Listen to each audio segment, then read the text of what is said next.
What's going on, New York Yankees fans? Welcome back to another video. If you guys haven't already, hit that like button, comment, subscribe, turn on that notification button so you get notified when a live stream pops, video drops. More stuff coming this week in terms of content, Yankee videos, Giant videos. I should have a couple of roster bubble series episodes out this week. I know I haven't put stuff out in terms of that in a little bit.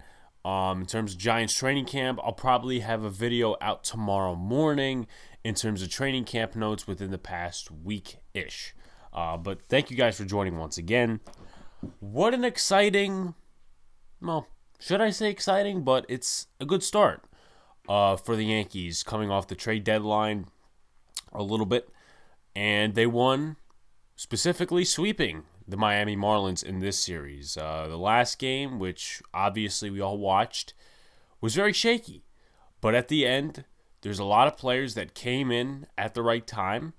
And what happened was the Yankees won and they pulled it out. And the Marlins were messing up themselves. But there was a couple of Yankees that helped factor that in.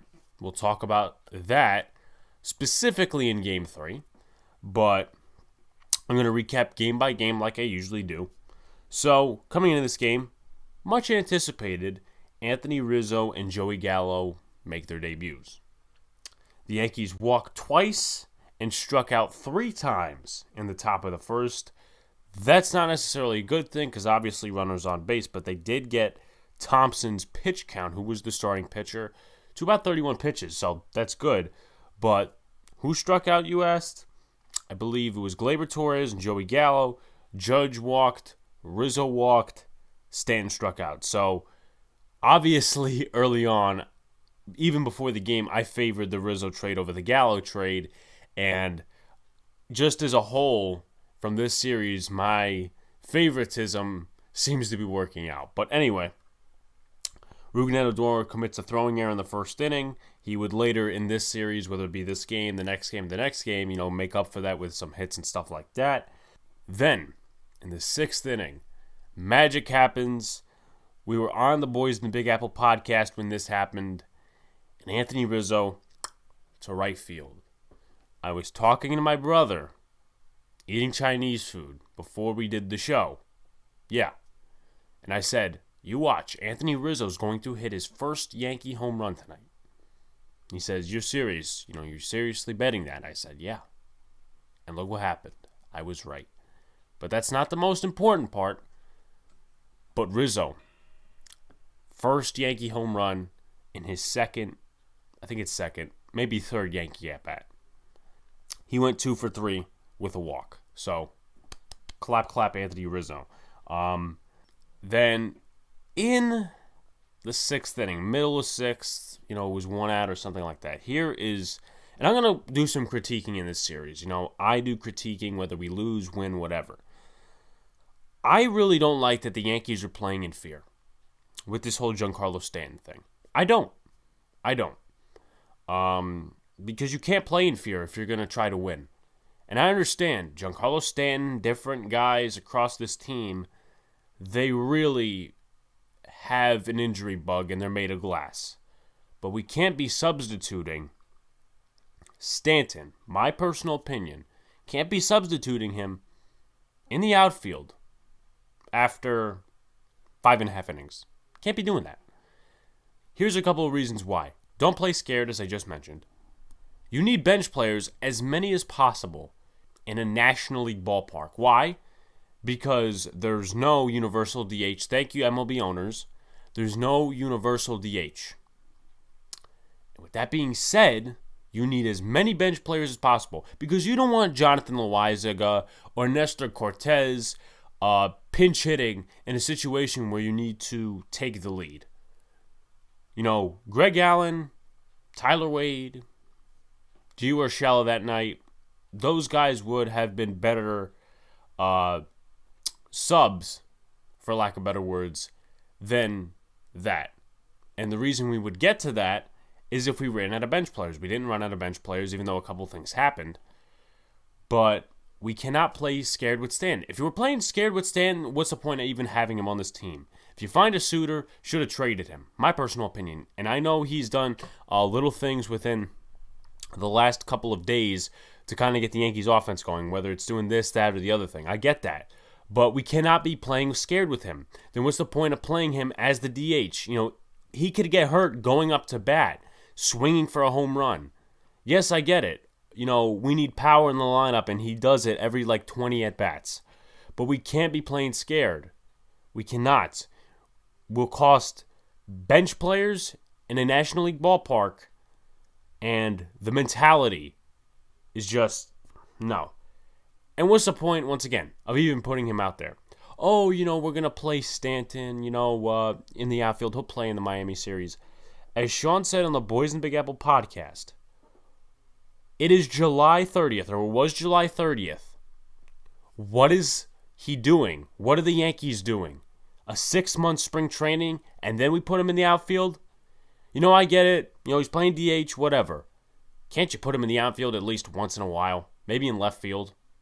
Can't you do that once in a while so he's not all, oh, I don't know how to play the outfield. It's foreign to him. And I understand, he gets injured, does whatever. But it's July, or was July 30th. And then afterwards, today, we rested him. And I understand, we won.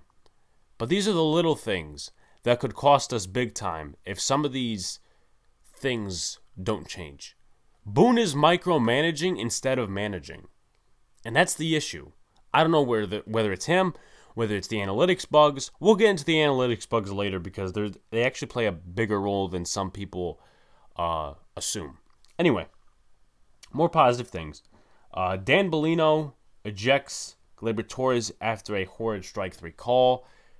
That was a horrible call. I can't say, it was Gleyber Torres' fault. He said something umpire. That pitch was outside.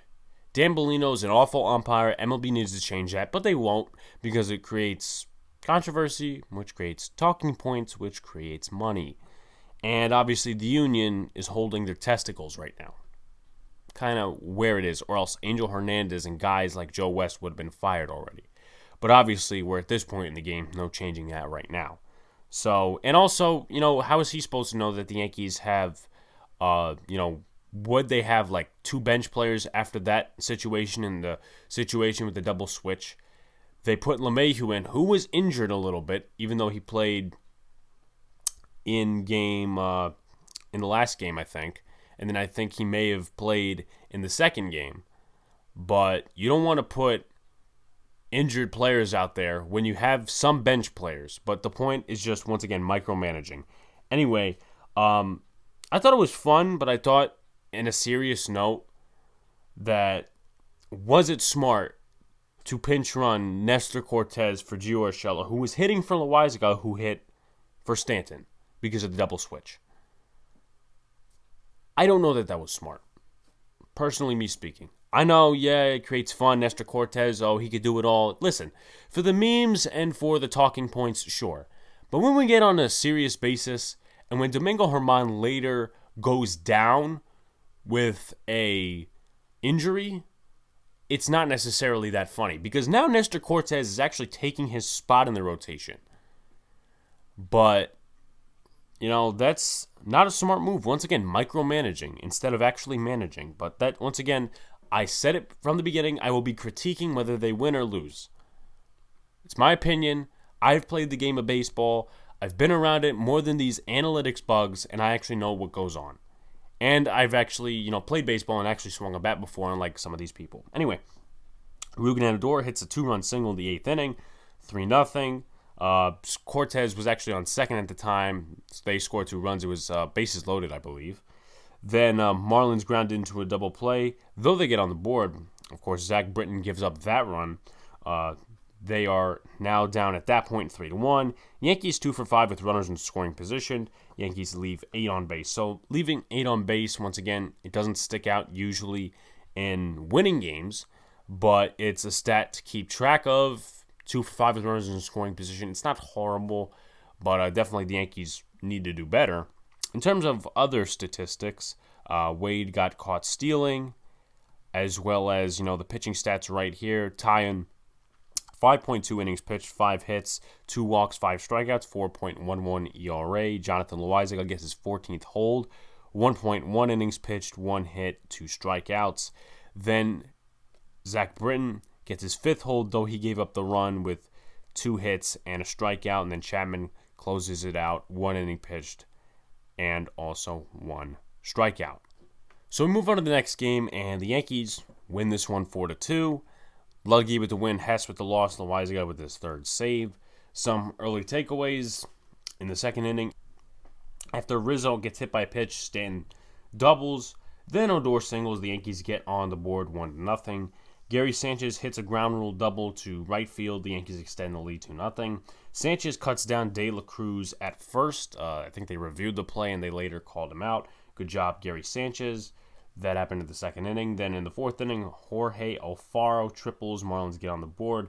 Then he scores on a wild pitch to De La Cruz. Alfaro, I'm pretty sure, was in that exchange trade with Realmuto going to the Phillies. Alfaro was one of the minor league catchers for the Phillies, and he went to the Marlins, obviously, with the Marlins being a rebuilding team. Then Rizzo, he gets a single. Stanton, Wade walk. Yankees load the bases in the 5th. Rizzo scores on a wild pitch, but other than that, the Yankees can't do much. Then Rizzo to right field. Almost thought it was foul for some people. Then it actually was, I believe, behind the pole, so it was a home run. It was pretty obvious. And second Yankee home run.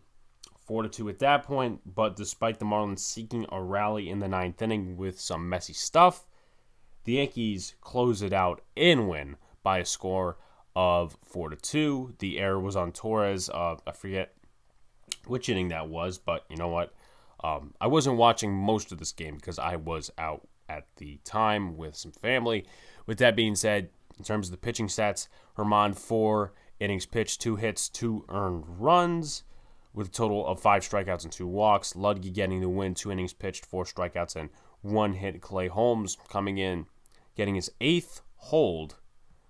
He gets an inning pitched and doesn't really do anything. So, in terms of statistics, I mean, he probably did get a couple of ground balls. Then you have Chad Green come in, 1 strikeout, 1 inning pitched, 15th hold, and Loaizaga comes in, 1 hit, 1 strikeout, and 1 inning pitch, gets the save. So from there, Yankees win once again, and they take the series, but they sweep the series in the next game, and let's go over it since I watched the full game. So chronologically, Brian Anderson grounds out in the 1st inning. Marlins take the first lead of the series. Then the Yankees are no-hit through 3 innings, and then Judge breaks that in the 4th. First couple of innings through 5 innings, Sandy Alcantara, he is excellent, 8 strikeouts. Then in the 7th inning, Gallo gets his first Yankee hit, a double to right field, but it is wasted because of multiple things. Gary Sanchez grounding out, Rougned Odor grounding out, and Gleyber Torres grounding out. So, that obviously had to change, and they did make some changes in terms of that. In terms of Sanchez, Stanton, and Gleyber Torres, we'll talk about it at the end because it's something that will never be changed because of the philosophy of the Yankees, but it should be changed. And honestly, it showed a little bit in this game. So anyway, Gardner singles, and Stanton advances on an error in the 8th. Stanton didn't run it out. That's one of the things I will talk about at the end. Gardner hustled to third. Whether the throw was going to be, safe or he was out or whatever, he ran to third anyway. Then Anthony Rizzo singles to left field, opposite field hitting. Anthony Rizzo with an RBI in each of these games. Singles left field, the Yankees tie the game. Judge singles, Stanton scores, Rizzo is out at third. It was an inconclusive review, which means that the umpires could not overturn the out at third base. They called him out, and once again, inconclusive evidence that he was safe or whatever. Many people thought he was safe, but there was not enough evidence to overturn the call. So with that being said, as well, in the 9th inning, the Yankees did score once again, which started out with a Gleyber Torres single. Then Gardner reached on a fielding error, and what did Gardner do? As much as we shit on him and whatnot and whatever, 37 years old, he has a little chopper to second base. I think Jazz Chisholm was there. If it wasn't him, it was somebody else. Chisholm, because Gardner is rushing down the first base line. He rushes, and he throws it away. Or at least he throws it, gets off the bag. Then they try throwing it to third. And what happens? Throw is away. Gleyber Torres goes home. The Yankees score from there, 3-1. And then, no harm, no foul. In the bottom half of the ninth inning, strikeouts for Anderson, Aguilar, and then Luis Brinson lines out. Chapman gets his 22nd save. It's unfortunate Jordan Montgomery gets another no decision because the Yankees really struggled in the beginning with offense, and he really deserves to win a game. I don't know when the last time he won. He's only had one run of support in the last 6 starts. It's disgusting. The Yankees need to change their way in terms of that because it does have an effect on the starting rotation. But with that being said, Montgomery, 5 innings pitched, 3 hits, 1 earned run, 1 walk, 5 strikeouts. Clay Holmes, 1.2 innings pitched, 1 hit, 1 strikeout. Joely Rodriguez only got 1 out in the 7th inning, but obviously that was good enough to get the win. Zach Britton, 6th hold, 1 walk, but also 1 inning pitch, so ground ball outs, pop outs, stuff like that. Chapman, 2 strikeouts in the 9th, as I mentioned, 1 inning pitched, and he gets the save. Also, the Yankees left 5 on base, 2 for 7 with runners in scoring position. So for series takeaways, let's start here. And I'm going to really start on the third game. For Sanchez, for Torres, for Stanton, run down the first base line. I don't care if you're injured, this, that, and the other thing. This ain't the Robbie Cano days of, I'm going to play 162 games. Stan, you barely play at 162 every season, so there's no point there. I mean, Sanchez doesn't get injured, really. Neither does Torres. But run down the first base line. You know, we're talking about that one error where Gardner went to third. Stan wasn't running. A good throw would have beat him. If he was actually running, he would have been safe. So, and that's the attitude that this team has because, of course, you know, there's no manager. He's a puppet. And with that being said, there's no control of the players, so they get to do what the hell they want. And once again, as I said in the beginning of the video for the 3rd time, I'm going to critique, but I'm also going to be happy that we won this series and we swept them. So that, Rizzo first impressions, absolutely great. I think he was, 8 or 9 for 11 or 12. That's great to have in this series. We needed to hit well against the Marlins in order to win this series because even though they got good pitching, they do a lot of stuff to screw that up. And once again, they're last in the NL East. Lineup process, let's talk about that. Actually, you know what? Let me go over Joey Gallo. Only 1 hit in, I believe, 10 or 11 at-bats against the Marlins this series. Very disappointing. You know, people could say, oh, well, you know, it's his first series, blah, blah, blah. I don't care. I expect you to make an impact once you come to the Yankees. I don't care if you hit 25 home runs. I don't care if you hit 12 home runs. I don't care if you hit 16 home runs. I don't care what your batting average is. Well, I do, but I don't. You have to make a strong impact because you were traded to this team, and this team has expectations. 1 for 10, 1 for 11 is not going to do it. Sure, he got like 2 walks, but he also struck out a shit ton of times. And that doesn't help. That doesn't help. But the analytics bugs, they love that shit. You know, they'll eat on that shit. They'll say, oh, well, you know, he struck out a bunch of times, which is great. It's better than double plays. But the lineup process really befuddles me.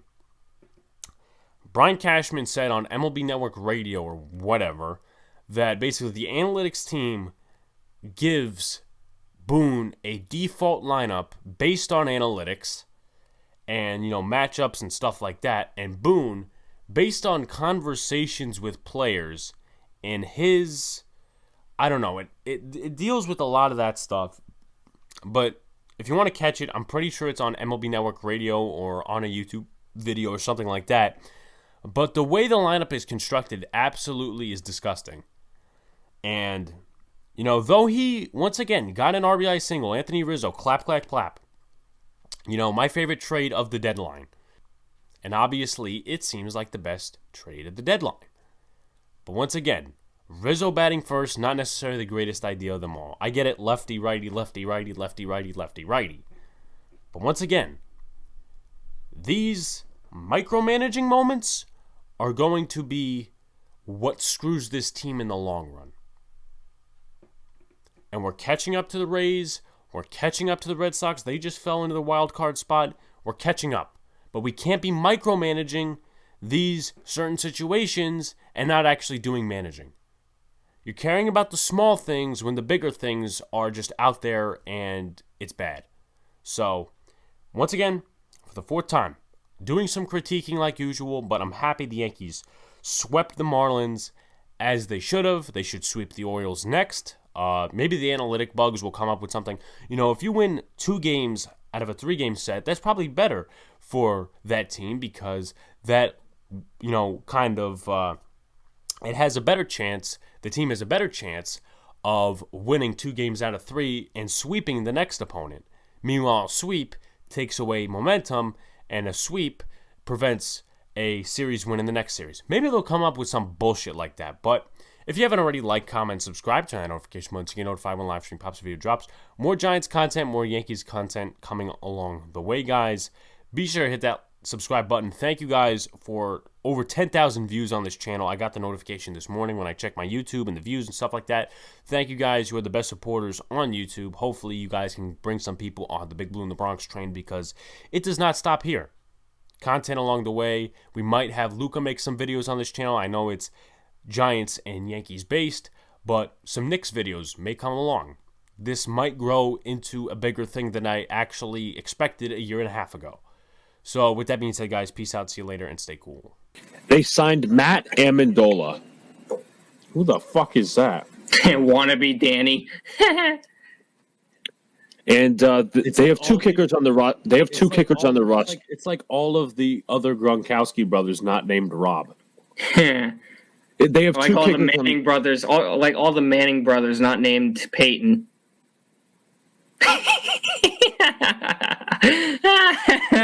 Go ahead. You've been gone for long enough. They have 2 kickers now. There's Chris Nagar, who was undrafted, and obviously Matt Amendola. Some free agent kickers, some free agent names. Let me, New Stadium just had it up. There's some names out there. There are Steven Gostkowski, Dan Bailey, Zane Gonzalez, Daniel Carson, Roberto Aguayo, excuse me. Yeah, there's not. Yankee home run. Let's go. Hey, let's go. Rizzo. Home run. Italian gang. Yo, I gotta get myself an Italian flag. Represent the Italian gang. Oh, I was talking while it was happening. You know, guys, I was talk watching the TV, but this time I didn't watch. I should have watched the TV. Damn it! Don't worry, I'll see a replay. Did I not say tonight that Anthony Rizzo made his first home run as a Yankee? Did I not say that? I don't remember you saying that. I'm talking to Luca. You did.